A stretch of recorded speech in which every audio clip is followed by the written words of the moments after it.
Dear Miss Love, ako si Jackie. 34 ang edad. Matagal na akong byuda. 5 taon na rin mula nang pumanaw ang asawa ko. Nung maaksidente ito. Wala kaming anak na 2 at plano pa lang sana nito na mga ibang bansa para sa kinabukasan ng aming pamilya. Dahil sa lungkot na nangyari, nagtayo ako ng maliit na tindahan sa harap ng bahay para may pagkakitaan at may libangan na rin ako. Sa edad kong ito, madalas pa rin akong nasasabihan ng mga kapitbahay at mga suki ko na maganda pa rin ako. Hindi halata ang edad. Siguro dahil inaalagaan ko rin ang sarili ko. Hindi ko rin pinapabayaan ang katawan ko.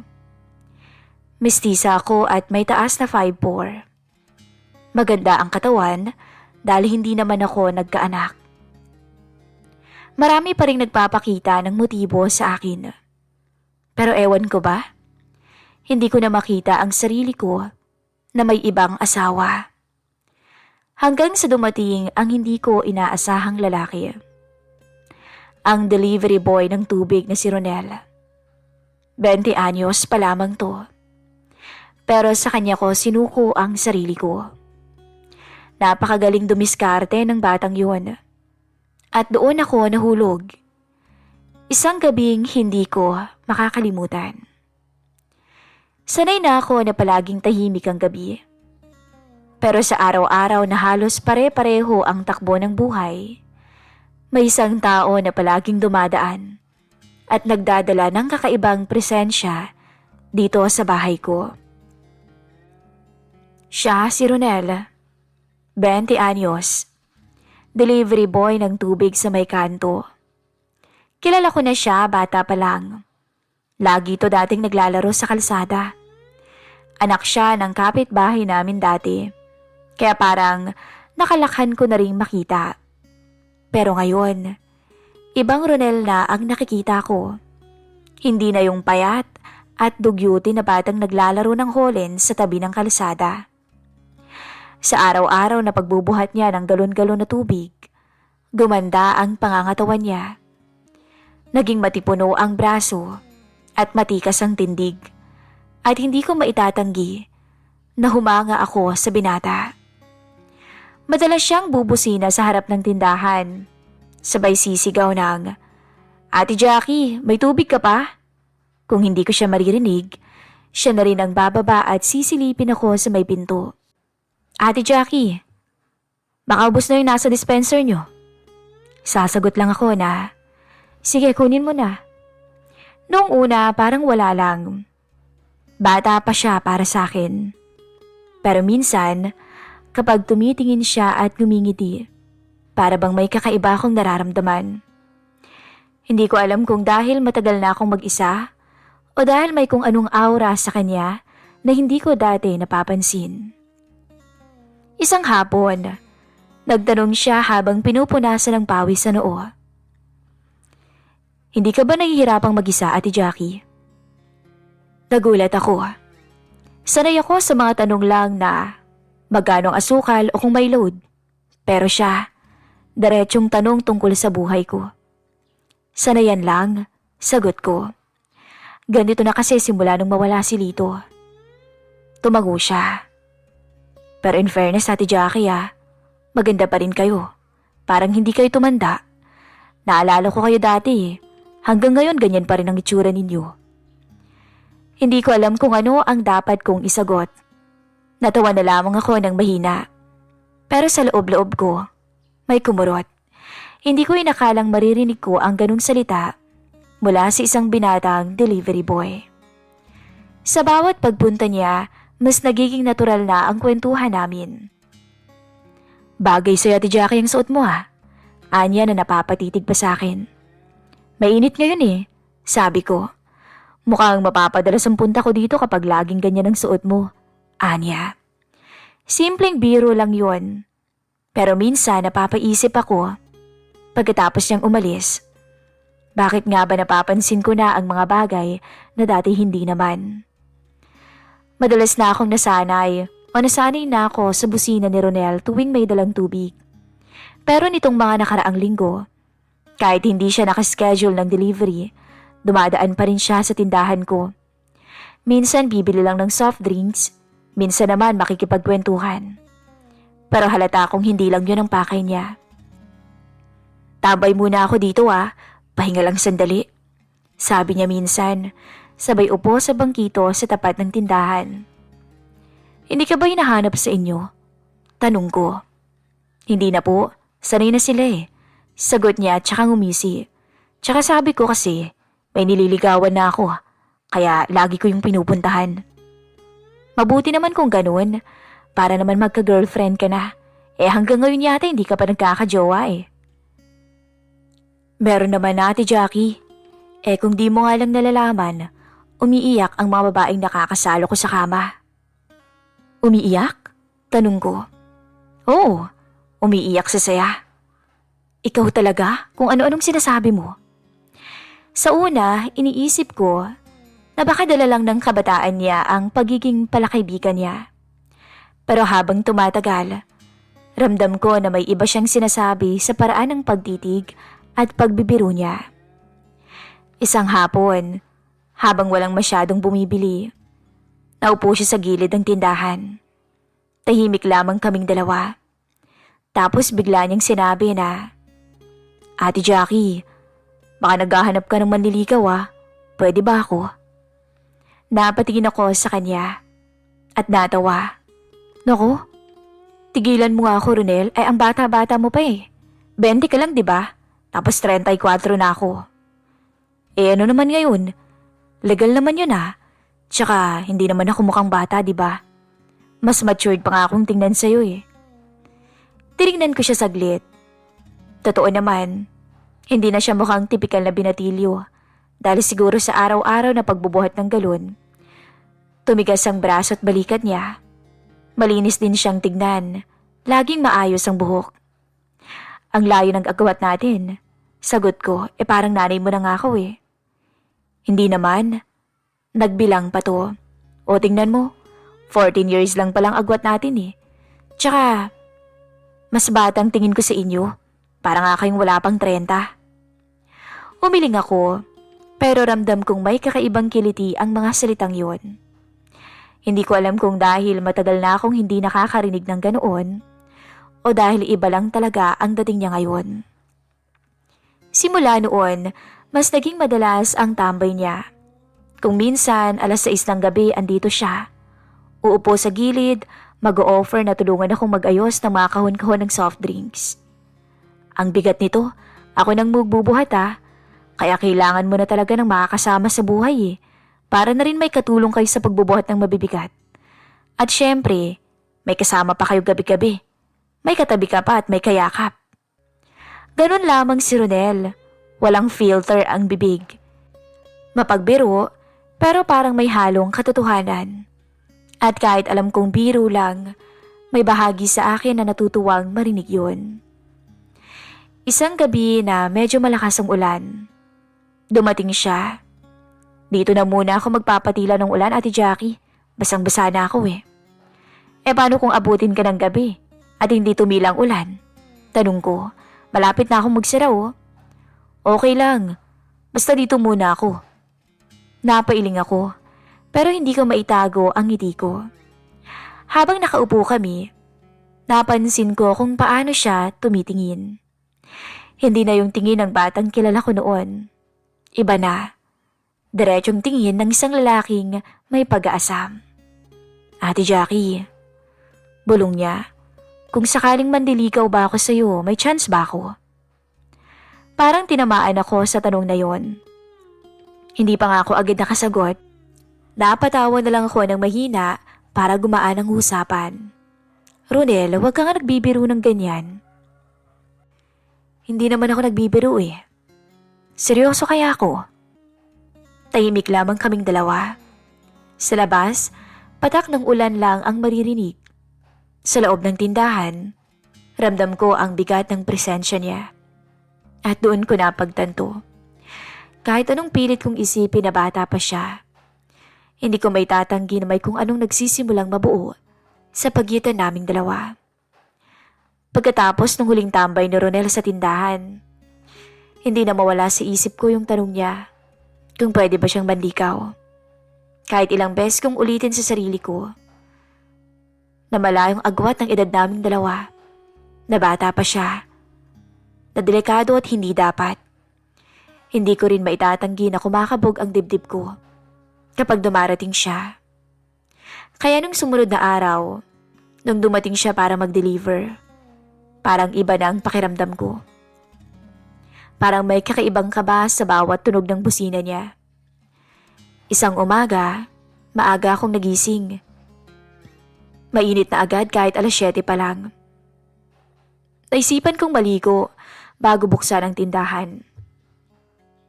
Nakalugay ang buhok ko noon at nakatapis lang ng tuwalya nung biglang may busina sa harapan. "Ate Jackie," boses ni Ronel, malakas at masigla. Napatigil ako at lumabas ng kwarto. Hawak-hawak ko yung tuwalya para hindi malaglag. Tumingin ako sa pinto at nandun siya, nakatayo malapit sa tricycle niya. Pawisan, buhat-buhat ang 2 galon. Nung makita niya ako, kumaway siya agad. "Nandyan pala kayo. Pwede ko na bang ipasok to?" tanong niya. Napakagat ako ng labi. "O sige, pasensya ka na, kakaligo ko lang eh." Pagpasok niya sa may bahay, ramdam kong nagulat siya.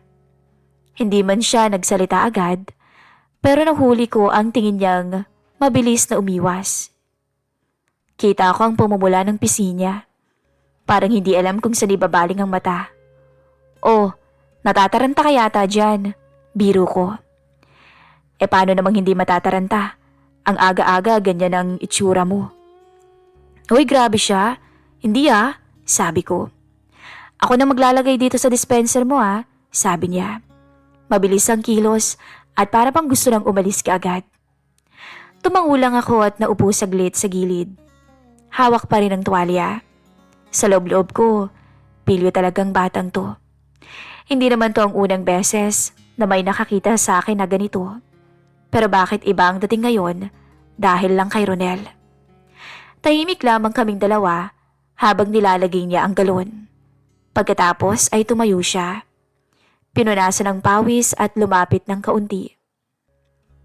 "Ate Jackie," mahinang sabi niya. Tiningnan ako mula ulo hanggang paa. "Ang ganda yata ng umaga ko ngayon dahil sa'yo." "Ang sexy mo biro pa niya. Napangiti ako. Pilit na ginawang normal ang tono. "Sira ka talaga," sabi ko. Pero hindi doon natapos. Tumingin siya ng diretso sa akin at seryoso ang muka. "Ang totoo, parang gusto nga kitang halikan ngayon eh." Parang tumigil ang oras ko sa sinabi niya. Wala akong nasabi agad. Bihira akong makarinig ng ganon, lalo na mula sa kagaya niya. At sa tono niya, alam kong hindi siya nagbibiro. "Ronel, hindi mo alam ang pinapasok mo," sabi ko. Gumiti siya pero hindi nawala ang tindi ng tingin. "Alam ko, matagal ko na kayong kilala, pero ngayon ko lang na-realize. Hindi ko na yata kayang baliwalain ang nararamdaman ko. Gusto kita." Lumapit pa siya ng bahagya na halos isang dangkal na lang ang pagitan namin. Ramdam ko ang init ng hininga niya. Kumabog ng malakas ang puso ko. Sinubukan kong umusog, pero may bahagi sa akin na gustong manatili sa pwesto ko. "Kung sakaling bigyan mo ko ng pagkakataon," sabi niya. "Pangako, hindi ko sasayangin." Pinilit ko sandali ang mata ko at huminga ng malalim. "Hindi to madali, Ronel. Pag nalaman ng tao, edi hayaan mo sila." "Hayaan ko silang magsalita," sagot niya agad. "Basta ako, ikaw ang pipiliin ko. Ako, buo ang loob ko." Sandaling natahimik. Sa labas may dumaan na tricycle at may batang sumisigaw ng taho. Pero sa loob ng bahay, parang kami lang dalawa. Bumitaw siya ng mahinang tawa o bumitiw siya ng mahinang tawa. Parang gusto niyang pagaanin ang bigat ng sitwasyon. "Alam mo, Ate Jackie, baka pwede mo na akong payagan na manligaw sa'yo, di ba?" Pwede naman eh. Wala ka namang asawa. Binata naman ako. Wala namang magagalit. Wala naman tayong aapakan. Napailing ako. Pero hindi ko maitago ang ngiti. Ikaw talaga, puro ka nalang biro. Hindi ako nagbibiro, ate.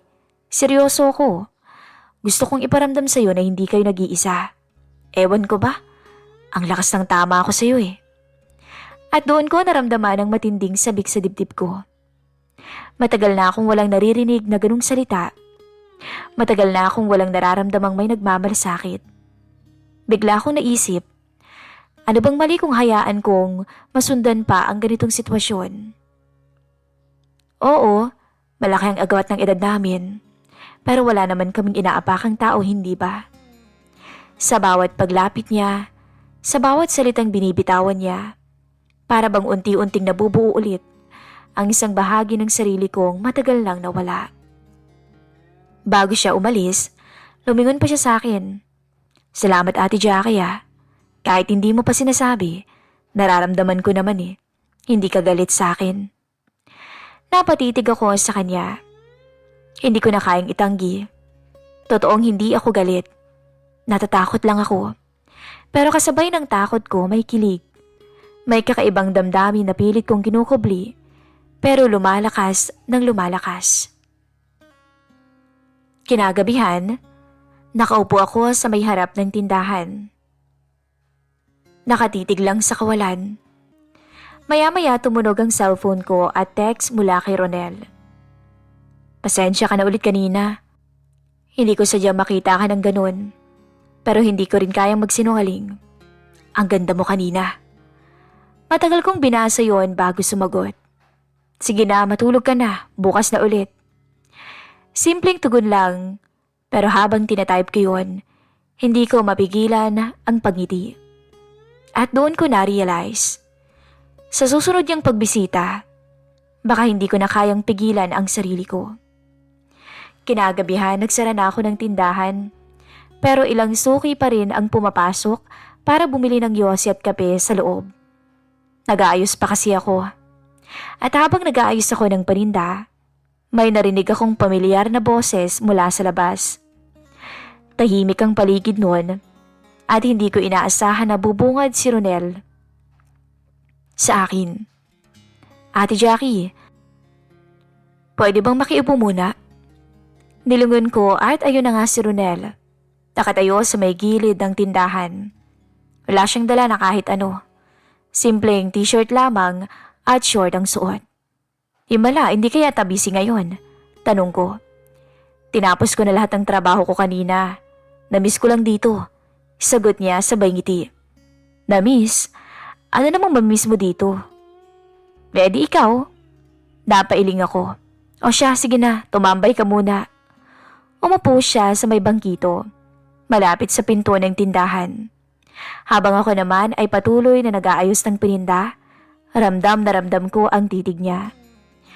Yung titig na hindi ko na kayang tawagin pang simpleng biro. Ano? Tititig ka na lang ba, Ronel? Baka naman malusaw na ako niyan. Hindi. Itatanong ko lang kung hindi ka ba napapagod sa araw-araw na mag-isa dito? Tanong niya. Sanay na. Mas mabuti na to kaysa mag-isa lang sa bahay, nakakalungkot kaya no? E di kung gusto mo, pwede naman kitang samahan kahit minsan para di ka malungkot. Napatingin ako sa kanya. Baka mapansin ka na ng tao, Ronel. Baka mamaya kung ano nang isipin nila. Wala naman akong pakialam sa kanila eh.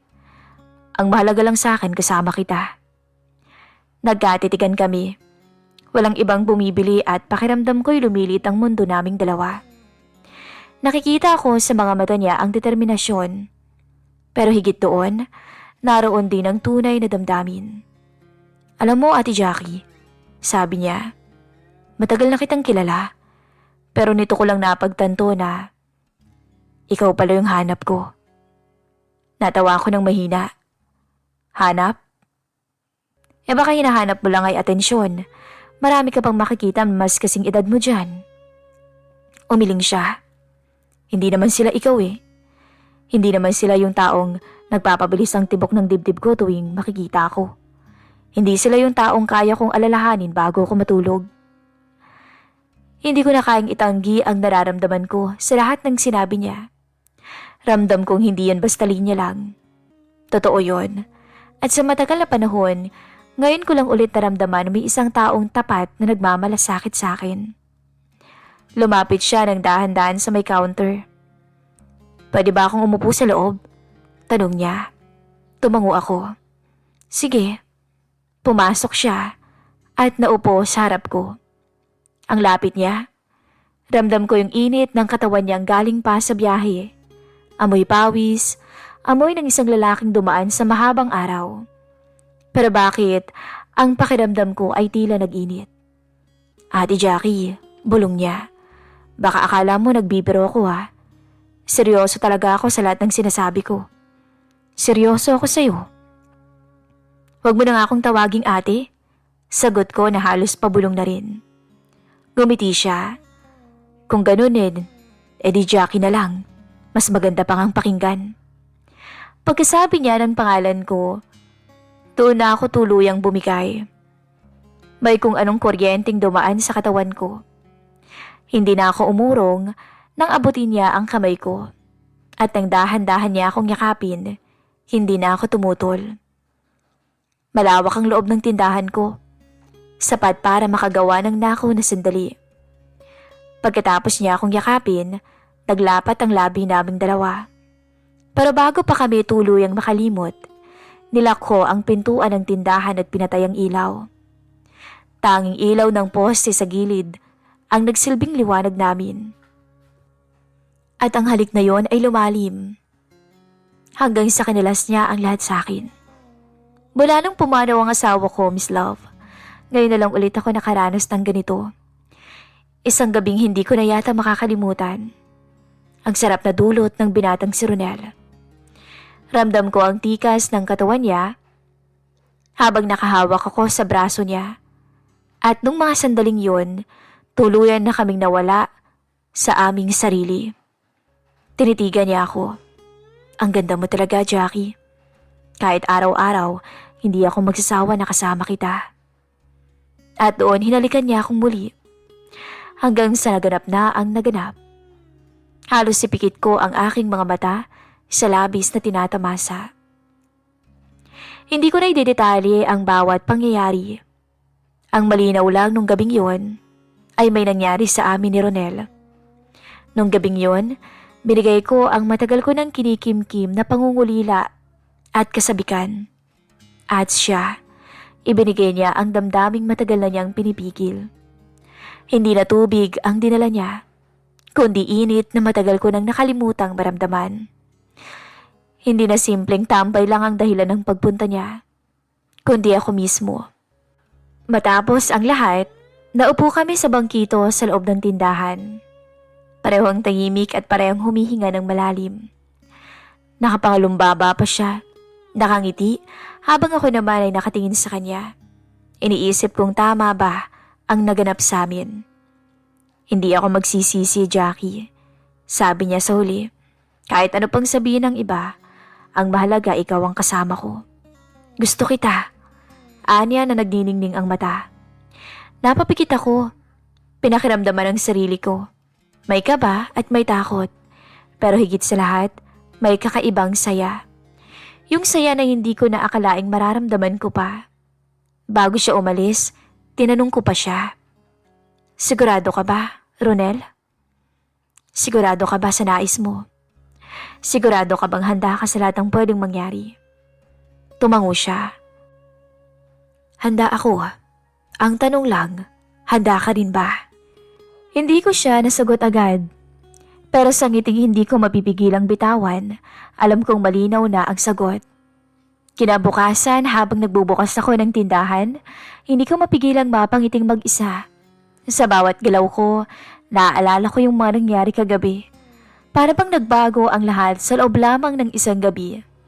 At nang dumating ulit si Ronel, nakangiti lang siya. Parang walang nangyari. Para sa pagitan naming dalawa, alam na namin ang lihim na hindi na mabubura. Kung saan man kami dadalhin nito, hindi ko alam. Pero sigurado ako, hindi na ako muling magiging katulad ng dati. Dahil sa gabing pinili niyang tumambay dito, nag-iba na ang buhay ko. Lumipas pang mga araw, Miss Love. Madalas si Ronel na pumupunta sa bahay. May mga chismis na ngang kumakalat. Pero ewan ko, wala na yata akong pakialam. Wala naman akong inaapakang tao. At ewan ko ba naman kay Ronel? Paano hindi kami machichismis? Araw-araw, nagdadala ng kung ano-anong bulaklak na pinipitas sa tabi-tabi. Sa ngayon, patuloy ang ginagawa niyang panliligaw. At kahit pagpiestahan kami ng chismis, ayos lang dahil alam ko sa sarili ko, unti-unti na siyang nagkakapuwang sa puso ko.